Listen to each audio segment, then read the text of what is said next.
90 రోజుల కోర్సు పూర్తి చేస్తే చాలు 100% ప్లేస్మెంట్ సపోర్ట్ తో సాఫ్ట్వేర్ జాబ్ మీ సొంతం. వెంటనే కోడ్ జ్ఞాన్ డెస్టినేషన్ ని సంప్రదించండి. నమస్కారం, సుమన్ టీవీ ప్రేక్షకులకు స్వాగతం.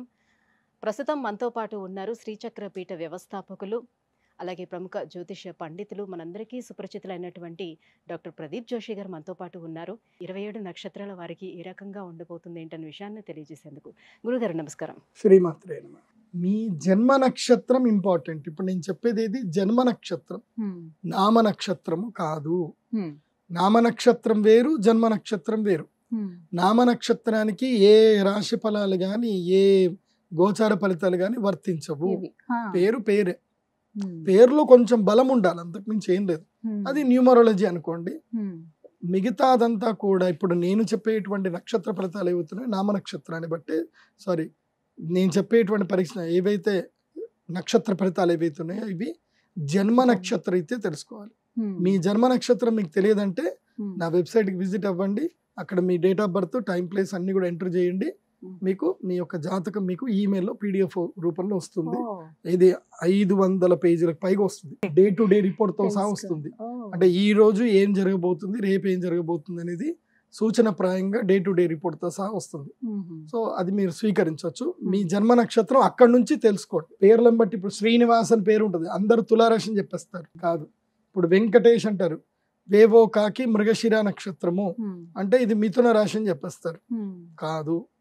సో ఇలా పేరును బట్టి మీరు రాశులు చెప్పుకోకండి, నక్షత్రాలు చెప్పుకోకండి, దాని ఫలితాలు ఉండవు. సో ఇప్పుడు ఈ సంవత్సరము క్రోధినామ సంవత్సరంలో ఒక్కొక్క నక్షత్రం వారికి ఎలా ఫలితాలు ఉన్నాయో చెప్తాను. అందరూ జాగ్రత్తగా వినండి. మీ జన్మ నక్షత్రాన్ని బట్టి మీరు నోట్స్ రాసుకోండి. విశాఖ నక్షత్రం వారికి ఏ రకంగా ఉండబోతుంది? సాధారణంగా విశాఖ నక్షత్రం వారి గుణగణాలు ఎలా ఉంటాయి? శ్రీ గురుభ్యో నమః, శ్రీమాత్రే నమః.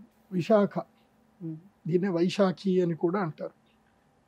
విశాఖ నక్షత్ర జాతకులకు ఉన్న ప్రధాన లక్షణం ఏంటంటే మేకపోతు గాంభీర్యం లక్షణం. యాక్చువల్లీ సింహం గర్జిస్తుంది, మేక ఏం చేస్తుంది అంటే పోయి గుద్దుతుంది, ఏ దొరికితే దాన్ని గుద్దుతుంది అన్నమాట. ఈ విశాఖ నక్షత్రం వాళ్ళకి ఏంటంటే వీళ్ళు అద్భుతమైన లక్షణాలు ఉంటాయి, జ్ఞానం సంపాదిస్తారు, అన్నీ చేస్తారు, కానీ ఏది కూడా పూర్తి చేయరు. వీళ్ళు అన్ని సగానికే చేస్తారు. ఒకటి నేర్చుకుంటా అనుకుంటారు, వెళతారు, దీంట్లో నేను ఎక్స్పర్ట్ అనుకుంటారు, నేర్చుకుంటారు, అందరికీ చెప్పేస్తారు. ఇంకా నేను పలానా పోతున్నా, పలానా పని చేస్తున్నాను, వీళ్ళు ఏం చేస్తున్నా అందరికీ గప్ గప్ గప్ అని మొత్తం చెప్తారు. ఒక కొన్ని రోజుల తర్వాత దాన్ని అక్కడనే ఆపేసి మళ్ళీ ఎవరైనా అడిగితే కనుక ఈ ద్వారా అయిపోయింది, అలా అయిపోయింది, ఇదా అయిపోయింది అని అంటారు. ఏది పని పూర్తి చేయరు. ఎందుకోసమంటే వీళ్ళు ఆరంభ శూరులు మాత్రమే. ఇది విశాఖ నక్షత్రం వాళ్ళు ఆరంభ శూరులు, అంత్య నిష్ఠూరులు. అంత్యంగా అందరితోటి నిష్ఠూరం అనిపించుకుంటారు. ఈ లక్షణాన్ని వదలాలి అని అంటే వదలలేరు, వీళ్ళ జీవితమే అది. ఇప్పుడు ఉదాహరణకి విశాఖ నక్షత్ర దగ్గరికి ఎలా ఉంటుంది అని ఒక ఎగ్జాంపుల్ చెప్తాను. ఇప్పుడు ఎక్కడికో మీరు వెళతారు, ఏదో టూర్కో ఎక్కడికో వెళతారు, అక్కడ ఒక వ్యక్తులు ఎవరో పరిచయం అయ్యారు. వీళ్ళు ఏం చేస్తారు అంటే వాళ్ళు పేదవాళ్ళు, నేను మా ఊరు వెళ్ళగానే నీకు ఇది పంపిస్తాను, అది చేస్తాను, ఇది చేస్తాను, మీరు రండి మా ఇంటికి, ఎప్పుడు వచ్చినా మీకు అన్ని మేము చేసి పెడతాం, ఇవన్నీ మాటిస్తారు. తీరా రియాలిటీకి వచ్చేసరికి, యాక్షన్ మోడ్లోకి వచ్చేసరికి నిల్లు ఏముండదు, ఏం చేయరు. వీళ్ళు అందరికీ ఇలా గప్పాలు కొడుతూ పోతారు. సో గప్పాలు కొట్టకండి విశాఖ నక్షత్ర జాతకులు, అది మీ లక్షణం. మీ లక్షణాన్ని వదులుకోండి. కానీ వీళ్ళ జీవితంలో ఇంకో గొప్ప లక్షణం ఒకటి ఉంటుంది. వీళ్ళు మనుషుల్ని బాగా స్టడీ చేస్తారు. ఏ మనిషిని ఎక్కడ పెట్టాలి, ఏ మనిషితో ఎలా వాడుకోవాలి వీళ్ళకి చాలా బాగా తెలుసు. ఆ మనుషులని ఎలా సద్వినియోగం చేసుకోవాలి, కార్యసాధక లక్షణాలు అంటారు ఇవన్నీ కూడా, అంటే వ్యావహారిక లక్షణాలు.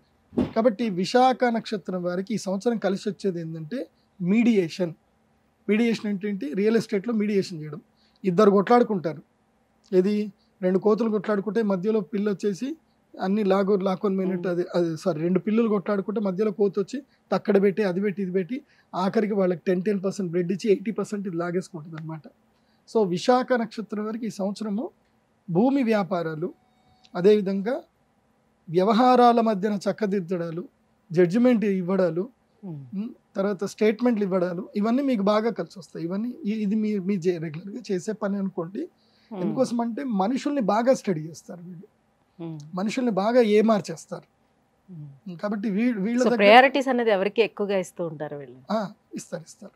అది మారుస్తారు, దాంట్లో ఏముండదు. మళ్ళీ డబ్బు విషయానికి వచ్చరికి పెద్దగా ఏం తీయరు, మాటలతోటి మాత్రం ఇలా అక్కడ కోటలు కట్టేస్తారు. దాన్ని ఏమంటారు, మునిగ చెట్టు ఎక్కిచ్చేస్తారు.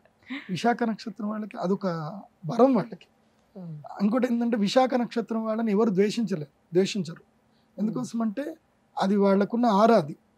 శత్రువులు తక్కువ ఉంటారు విశాఖ వారికి, లౌకికం బాగా తెలుసు, లౌకికం ఎక్కువగా ఉంటుంది. అలా నడిపించేస్తారు, ఇంట్లో ఏం లేకపోయినా అన్ని ఉన్నట్టుగా చూపించేస్తారు అలా అనమాట.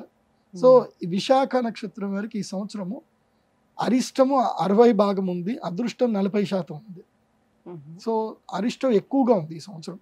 కాబట్టి అబాస్ పాలవుతారు, అప్పుల పాలవుతారు, అప్పులు చేయాల్సింది ఉంటుంది, వడ్డీకి ఎక్కువ వడ్డీకి తీసుకుంటారు, ఏదో ఒకటి చేద్దాం అదే అనుకొని. చెప్పాను కదా, ఆరంభ శూరత్వంలోకి వెళ్ళిపోతారు.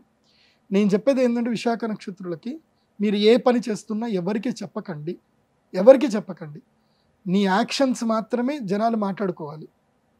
నీ యాక్షన్, నీ రిజల్ట్. నువ్వు ఏదైనా పని చేస్తున్నావు, ఆ సక్సెస్ అయిన తర్వాత ఆ సక్సెస్ని అందరూ విని వాళ్ళప్పుడు మీ గురించి మాట్లాడుకోవాలి తప్ప పని చేయకన్నా మునిపే, సక్సెస్ రాకన్నా మునిపే అందరికి వెళ్ళిపోయి కూర్చొని ఓ పొలం అనుకుంటూ మొత్తం అంతా మీ ప్రాజెక్ట్ రిపోర్ట్లన్నీ చెప్పకండి. ఇలా చెప్పి మీరు పోగొట్టుకుంటారు కూడా. ఆ ప్రాజెక్ట్ ఎవడో కాపీ చేసుకుంటాడు, మొత్తం ఇది చేసుకుంటాడు. నాకు ఈ సినిమా ఇండస్ట్రీలోనే మంచి స్టోరీ రైటర్ నా క్లయింట్ ఉన్నాడు, ఆయన ఇదే నక్షత్రం. ఆయన ఎవరు ఫోన్ చేసినా ఎవరు ఏది మాట్లాడినా వాళ్ళతో మాట్లాడుతూ ఇంకా చెప్పేస్తారు, స్టోరీలన్నీ చెప్పేస్తాడు. వీళ్ళందరూ స్టోరీలన్నీ వింటారు, విని వాళ్ళు రాసుకొని వెళ్ళి అక్కడ ఏది ఫిల్మ్ ఛాంబర్లో వెళ్ళి రిజిస్టర్ చేసుకుని సినిమాలు తీస్తారు. అట్లా ఆయన మంచి మంచి సినిమాలు, ఒక 30 సినిమాలు ఆయన కోల్పోయాడు. అన్ని మళ్ళీ ఆల్మోస్ట్ అవే ఫ్రీక్వెంట్ స్టోరీస్ ఉంటాయి అనమాట. ఇప్పుడు పాపం ఆయనకి సినిమాలు లేవు, ఇప్పుడైనా ఖాళీగా కూర్చున్నాడు ఆయన. ఎందుకోసం అంటే ఆయన ఐడియాలజీ అంతా కొట్టేశారు అందరు కూడా. ఏ మనిషికైనా ఒక ఐడియాలజీ ఉంటుంది, ఆ ఐడియాలజీ మనం ఎప్పుడు కూడా ఎవరికి షేర్ చేయకూడదు. వీళ్ళకి నోట్లో నూల గింజ కూడా ఆగదు, షేర్ చేసేస్తారు, చెప్పేస్తారు, మొత్తం పోతుంది. కాబట్టి విశాఖ నక్షత్రం వారు ఈ సంవత్సరం మీరు చేయాల్సింది ఏంటంటే పళనికి వెళ్ళండి, పళని సుబ్రహ్మణ్య స్వామి దర్శనం చేసుకోండి. అక్కడి నుంచి కాంచీపురం వెళ్ళండి, కామాక్షి అమ్మవారిని దర్శనం చేసుకోండి. కామాక్షి అమ్మవారికి కుంకుమ ఎరుపు రక్తపు వర్ణంలో ఉండేటువంటి చీరను అమ్మవారికి ప్రదానం చేయండి, అక్కడ అమ్మవారికి ఇవ్వండి. అట్లాగే 5 కిలోల తేనె అమ్మవారికి అభిషేకానికి ఇవ్వండి. వీలైతే 100 లీటర్ల పాలు కూడా ఇవ్వండి. పొద్దున అభిషేకం జరుగుతుంది తెల్లవారుజామున. సో అది కూడా మీ జన్మ నక్షత్రంలో చేస్తూ మీకు అదృష్టం. కామాక్షి అమ్మవారిని జన్మ నక్షత్రంలో చేయండి. చేసి అక్కడి నుంచి అరుణాచలం వెళ్ళండి. అరుణాచలంలో పౌర్ణమి రోజున రాత్రి పూట గిరి ప్రదక్షిణ చేయండి. అంతా మీకు మేలు జరుగుతుంది, బాగుంటుంది. గురుగారు, విశాఖ నక్షత్రం వారికి ఈ క్రోధినామ సంవత్సరం ఎలా ఉండబోతుంది, ఎలాంటి పరిహారాలు వాళ్ళు పాటించుకుంటే వాళ్ళ లైఫ్ బాగుంటుందనే విషయాన్ని తెలియజేసినందుకు ధన్యవాదాలు.